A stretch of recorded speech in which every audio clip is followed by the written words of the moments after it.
Aralarda koldonup, gerekli çeşimleri kabul alıp, mamleketimizin bardıq teyişli organların, yetekçilerin bu jaka çakırıp, oşlar menen işti alıp barıp otabız. Kudayga şükür, mına keçeten beri, bugün bari tıçıp kaldı. Emi, mına nары, oşol jay turmuştagı çeşimleri kabul alıp, eldin jaşoo turmuşundagı ar türlü meselelerdi çeçүү boyunca mamleketimizin Batken oblusundagı prezidentin ökülü menen çoğum işte alıp barıp otabız. Keçe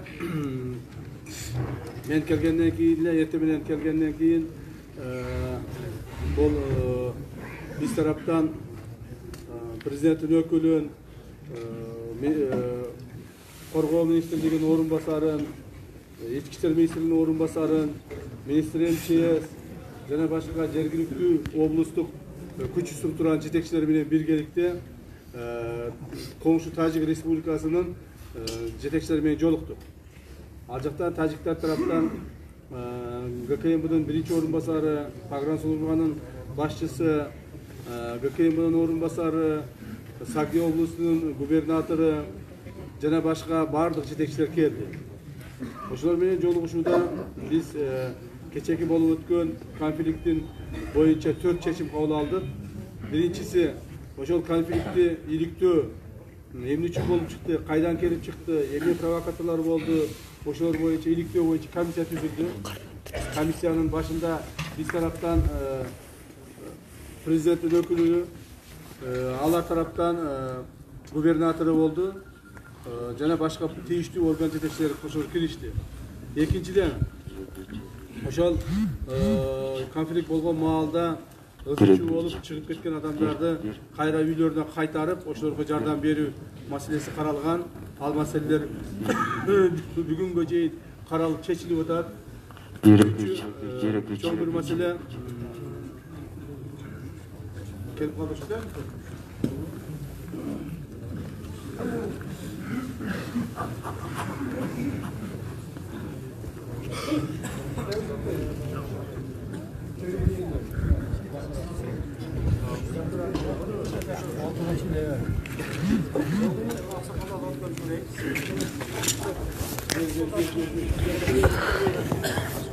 Bir yemişti. Урматтуу достор, маалыматтар катары айтып кетсем, Ак Татыр районунда УКМК башчысы Камчыбек Ташиев баш болгон бир топ жетекчилер эл менен жолугушуп жатат.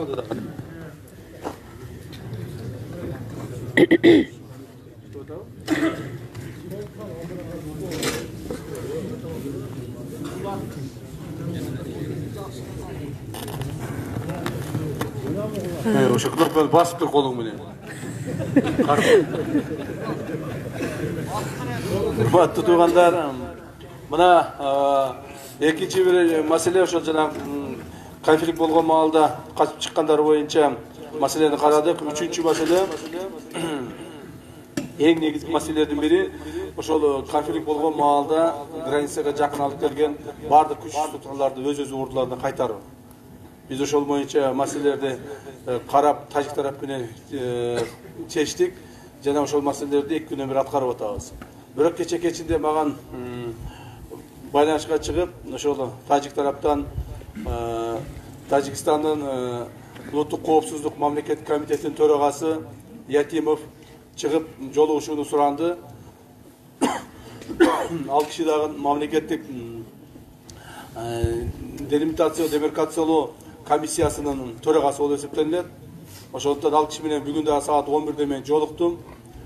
Кызыл Белдин өткөрүү пунктунда 2,5 саат жеке сүйлөштүк, бири-бирден отуруп алып. Эч ким катышкан жок, экөөбүз гана сүйлөштүк. Жана ал боюнча жыйынтыктар боюнча биз айттык. Жыйынтыктар боюнча негизги жыйынтык болду. Бирден бир негизги жыйынтык бул биз чек ара маселелерин чечмейинче, чек ара маселелерин аныктап, эки мамлекет тарабынан бүтмөйүнчө бул конфликттер токтобойт деген чечимге келдик.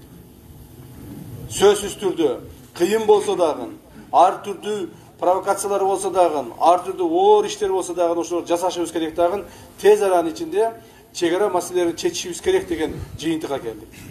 Жана ошонун негизинде мындан 2 ай алдын, даже 3 ай алдын биздин жанагы мамлекеттик комиссиябыз, чек ара боюнча мамлекеттик комиссиябыз иштебей калды эле, токтоп калган болчу. Ошонун ишини бир аптанын ичинде кайрадан жандандыра турган болдук. Алар мына биздин 69 километр 200 метр жерде өткөндөн кийин токтоп калган болчу. Мына Кулумдуга жакындаган жерде. Токтоп калган жердин аты эмне эле? Ким? Майти жергилигине барганда ошол жерде токтоп калган эле. Андан аракка биз кете албайбыз. Себеби мындан бияка караганда өтө көп маселелер чыгат. Биз аны карабайбыз деп токтотуп коюшкан болчу. Бирок бүгүнкү сүйлөшүүлөрдөн кийин булар дагы ошону мойнуна алышты. Баштайбыз биз дагы. Ушуну бүтүрөбүз деп. Биз дагы айттык. Эгерде бул бүтпөй турган болсо, дагы конфликттер боло берет. Макул, Көк Таштык конфликтин бүгүн чечтик. Эртең Аксайда чыгышы мүмкүн. Бүрсүгүн максатта чыгышы мүмкүн. Андан кийин дагы башка жерде чыгышы мүмкүн. То есть буларды бүтмөйүнчө бүтүп биз бардыгын жанагы чек араны ошол жерге эки мамлекеттин арасындагы делимитация демаркациялоо иштерин жүргүзүп, мыйзамдарды кабыл алып, ратификацияларды өткүзүп жогорку кеңештен президенттерге колду койдуруп, анан ошол жерге жанагы зымторлорду тартып бүтмөйүнчө конфликт боло берет. Ушуларды бүтүргөндөн кийин гана эки эл тең токтойт. Кыргыздар дагы, тажиктер дагы токтойт. Bir nesesi açılıp gitti mi? Kede men de kulağım üşüdü, açılıp gitti tarz etti öyle. Oşunday olup kaldı. Oşonday болады. Oşonduktan. Uşul maseleni bütüröylü deyip, ökövüzden makul olup, kolu alışıp, çeçimge keldik. Çeçimge keldik. Oşolar erteң dağın oşol, bayağı mayti jergilegen arık kara kete verişet, kulumuz tarap karap. Эгерде кайсыл бир жер чечилбей кала турган болсо, 100 метр чечилбейби, 200 метр чечилбейби, же андан көбүрөөк чечилбейби, ал жерди таштап коюп, дагы кайра кете беришет. Чечилбеген жерине биз ятим экөөбүз отурабыз дагы, ошол жерге экөөбүз чыгабыз, карайбыз, сөзсүз түрдө бир чечимге келебиз. Кайсыл бир деңгээлде. То есть ушинтип отуруп туруп, чечейли деп биз чечимге келдик. Биздин президенттерибиз да ушуну колдоп атат. Биздин президентибиз урматтуу Садыр Нуркожоевич дагы ар дайым айтат. Маселени чечейли. Маселени чечкенге баардык шарттарды түзөйлү, аракетибизди кылайлы деп айтып атат. Токтоп калган болчу, мына кечекиден кийин кайрадан башталып кетти. Кайрадан башталганы жакшы болду бир жагынан. Бирок ошол эле мезгилде булардын эң негизги маселелеринин бири, муну мен ачык эле айтып коюшум керек, мына Варукка жол. Варукка жолду мүмкүнчүлүктү бергиле деп атат. Биз дагы айтып атабыз. Тура 1 май 2021 жылы 39 протокол менен биз жазганбыз ал жерге. Варукка жолду биз Капчыгай аркылуу макул берейли. Бирок ал жолду биз курабыз. Жолду биз курабыз өзүбүз. Президент дагы айтты. Жол курганга акчабыз бар, бардыгыбыз бар деди. Жолду биз курайлы ошол жерге. Эч маселе жок. Ошончо ал жерде 40 000 ел жашап атса, аларды өтпөйсүн деп тосуп койгон болбойт. Туура шарт түзүп берейли. Аларга жолду ошол Капчыгайдын бир четинен берейли жолду. Эми ал жанагы эмелер өздөрү түзүшөт, мен аягына чейин муну силерге айтып бериштин кереги жок. Ушу Капчыгайдын четинен берейли жолду. Бирок ошол эле мезгилде биз айтып атабыз. Жолду берейли, бирок но границалар бүтсүн бардыгы. Бары бүтсүн границалар. Кантип атайсыңар, ал силердин ишиңер. Не деп атасак дагы границалар бүтсүн. Кайсыл жерде бүтпөй аткан болсо, же болбосо жанагыдай элдер менен талаш тартыш болуп кала турган болсо, биз сөзсүз түрдө Кыргыз Республикасынын, Тажик Республикасынын элдери менен сүйлөшүп, жетекчилери менен сүйлөшүп, кайсыл бир деңгээлде орто чечимди кабыл алабыз. Бары бир деле. Бардыгы эле бир тараптуу болуп кыргыздарга чечилип, бир тараптуу болуп тажиктерге чечилбейт. Граница ушундай болот. Мына бул жерде ошол Кулунду, Интернационал, Арка, Максат, Борбордук жана башка жерлерди билесиздер. Ошол жактар чечилгенден кийин Кудай буйрса, биз бул жака да келебиз. Бул жерде мына биздин Көктеректин маселеси турат, Орто Боздун маселеси турат булар тараптагы. Мына булар Таштумчуктун маселеси турат, жанагы Саманиондун маселеси турат. То есть маселе көп бул жерде дагы. Бул маселелерди да чечишибиз керек. Ушулардын бардыгын иреттеп коймоюнча, бир күн болбосо бир күн, Кудай сактасын, мондай конфликт боло берет экен. Конфликт болгон сайын эле мында адамдар өлүп атат, жарадар алып атышат, мамлекет көптөгөн зыяндар тартып атат. Кээ бир адамдарга билинбейт. Бирок бул биздин милдетибиз, мамлекеттин да милдети. Конфликт болгон сайын мамлекет миллиондогон чыгымдарга учурайт ар дайым. Канчалаган маселелер чечилиш керек болот, канчалаган маселелер келиш керек болот, кайра кетиш керек болот, өйдө болот, ылдый болот. То есть бул ар дайым зыянын алып келет. Зыянын алып келет. Ошондуктан, урматтуу туугандар, бул маселе Баткен облусунун маселеси, айрыкча чегара маселеси боюнча суроолордун бардыгы президентибиздин так көңүл борборунда. Ал киши ар дайым эң негизгиси ушу границаны чечип алсак экен. Границаны чечип алып, элибизди тынч аман эсен кармасак. Ошол зымторлорду тартып алып туруп, погранслужбага тапшырсак, андан кийин булар өздөрүнүн ишин кыла берсе экен деген чоң үмүттөбүз. Мына ошолор чечилгенден кийин границаларды да ачабыз. Тажик Республикасынын границаларды баарын ачабыз. Алар менен ынтымакта жашайбыз. Граница тартылган. Бул менин жерим, бул сенин жериң экен, так мыйзамдын чегинде аныкталган. Талаша турган эч нерсебиз жок. Мындан ары. Ким границаны бузса, ким мыйзамды бузса, жооп бере берет.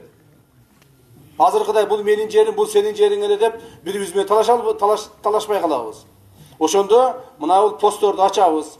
Бири-бири менен эл бири-бирине каттайт, карым-катнаш болот. То есть тынччылыкта, ынтымакта жашашыбыз керек. Ушул негизги максатыбыз ушу. Жок, биз буларды сөзсүз жеңип алабыз, же чабышып алабыз деген ой жок, жана андай болушу мүмкүн эмес. Аны менен биз жакшылыкка жетпейбиз. Бирок ошол эле мезгилде өзүбүздүн жерди, өзүбүздүн элди акыр аягына чейин жакшынака кылып коргоп калганга азыр мүмкүнчүлүгүбүз түзүлдү. Бардыгы бар, Кудайга шүгүр. 1 жылдын ичинде мүмкүнчүлүк түзүп алдык. Мен муну ачык айтып коеюн. Былтыры мындай эмес элек. Былтыры бир аз кыйналып турат элек. Биз жаңы келген маалыбыз эле. Анча-мынча маселелер жетпейт эле. Аны өткөн жылда болгон конфликт эле көрсөттү. Өзүңөр деле көрдүңөр. Азыркы маалда Кудайга шүгүрбүз. Кудайга шүгүрбүз. Бардыгы жетет, бардыгы бар. Силерди коргоп калганга, эл журтту коргоп калганга мүмкүнчүлүгүбүз толук бойдон жетет. Толук бойдон жетет. Мындан бияка дагы болот. Мына кече күнү эле жанагы айрыкча биз погранслужба жөнүндө сүйлөйбүз. Себеби дегенде погранслужба ушул иштерди кылат. Ошо чегара кызматына көптөгөн маселелерин чечип берип атабыз. Дагы чечебиз. Чоң маселелерди жумшап атабыз. Дагы жумшайбыз. Эртең февраль айында эле дагы көптөгөн алып койгон техникаларыбыз келет. Акчаларын төлөп алып койгонбуз. Февраль айында көрөсүңөр, бул жерге эч өмүрү көрбөгөн, өмүрү билбеген, бизге эч качан андай машиналар, андай техникалар келген эмес. Ошонун бардыгын Баткенге беребиз. Бардыгын Баткенге беребиз. Ал үчүн көптөгөн мамлекеттин акчалары жумшалып атат. Мамлекет ал акчаларды каяктан алып атат? Урдап алып аткан жок. Бирөөдөн карыз алып аткан жок. Бирөөдөн суранып аткан жери жок. Өз күчүбүз менен кылып атабыз. Баарын өз күчүбүз менен кылып атабыз. Мамлекеттин тарыхында биринчи жолу, урматтуу туугандар, биринчи ирет мамлекет жылды ашыкча акча менен бүтүрдү. Ар дайым билесиздер, мамлекет жылды бүтүргөндө 20 миллиард жетпей калды, 15 миллиард жетпей калды, 30 миллиард жетпей калды деп отурушчу эле. А быйылкы жылда биз 2021-жылы бюджетти толук бойдон аткардык, плюс ашыкча аткарып, ашыкча акчабыз калып кетти. Ашыкча акчабыз калып кетти. Аткарганда дагы ошол мурда болуп көрбөгөндөй, мурда билесиздер, мына тартып алдыңар, болду. Силер кичине туруп тургулачы, пожалуйста.